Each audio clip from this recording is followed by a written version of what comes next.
कोई समझता है हमारे हक पर डाका डाल लेगा तो ये उसकी गलतफहमी है। अपनी हुकूमत के तहफ़्फ़ुज़ के लिए हर हद तक जाएंगे।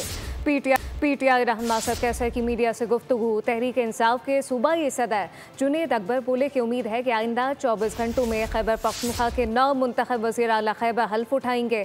जमहूरियत, आइन और अदालतों पर यकीन रखते हैं, अपने हक के लिए हर फोरम पर लड़ेंगे। किसी की गलतफहमी है कि वो कोई तरीके से जो है ना मैनिपुलेट करके कोई तोड़ फोड़ करेगा, इसमें हम हर हद तक जाएंगे। अपने वोट का हिफाजत हमने पहले भी किया है, अब अपनी हुकूमत का हिफाजत भी करेंगे इंशाअल्लाह ताला। आइंदा 24 घंटों में हमारा नया चीफ मिनिस्टर साहब जो है वो हलफ उठाएंगे।